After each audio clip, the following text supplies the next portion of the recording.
This is the movement. We are going to be prepared day one. You've probably heard of Project 2025, or at least seen it in headlines and on your searches and scrolls. It is not a scare tactic. It is not a conspiracy. It is very real. But what exactly is it? Who's behind it? And why is Kamala Harris posting videos like this? Donald Trump has picked his new running mate, J.D. Vance, and if elected, he will help implement the extreme Project 2025 plan. It's a huge 900-plus page document that outlines what more than 100 conservative organizations, led by the Heritage Foundation, want the next president to do, whoever it is. Project 2025 is something that's going to transcend the next 4 years, the next 10 years. And for the record, this kind of thing isn't exactly new. Think tanks and lobbyists on the right and the left often release policy wish lists. An election is an important moment for any organization that has a policy wish list or set of objectives. So no, that's not uncommon. Now, the group behind Project 2025 says it isn't affiliated with Donald Trump, and the former president has been publicly distancing himself from it, saying, "I know nothing about Project 2025. I have no idea who is behind it. I disagree with some of the things they're saying, and some of the things they're saying are absolutely ridiculous and abysmal."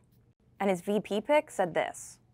I've reviewed a lot of it. There's some good ideas in there, Rob. There's some things that I disagree with, but most importantly, it has no affiliation with the Trump campaign.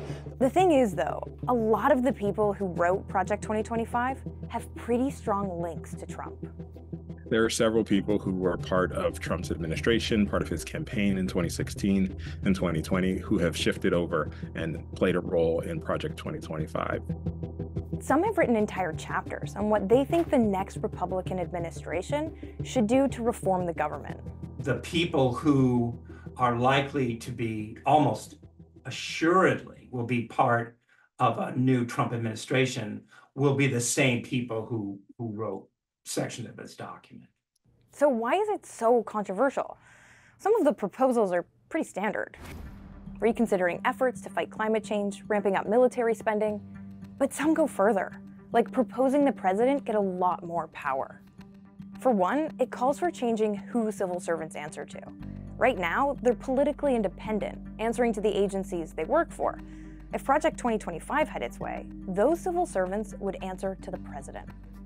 And that gives them a dramatically different set of marching orders. Their job in that case is to support the president's agenda, which would be an enormous change.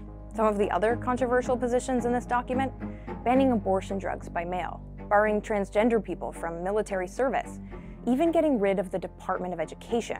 Things that have not really been part of the mainstream political dialogue for quite a while are things that this document endorses.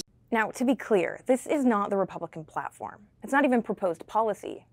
It's 900 pages. There's no way they're going to be able to achieve all of it. Well, a number of these things would require legislation, and there's not broad support for a lot of these things, like disbanding the Department of Education in the Congress, but a number of these things could be done through presidential executive power. And analysts say that's something to pay attention to. I think what this speaks to is the fact that these conservative organizations feel good about their prospects for the fall, and they're going to take advantage of this moment to achieve some wholesale changes in American policy.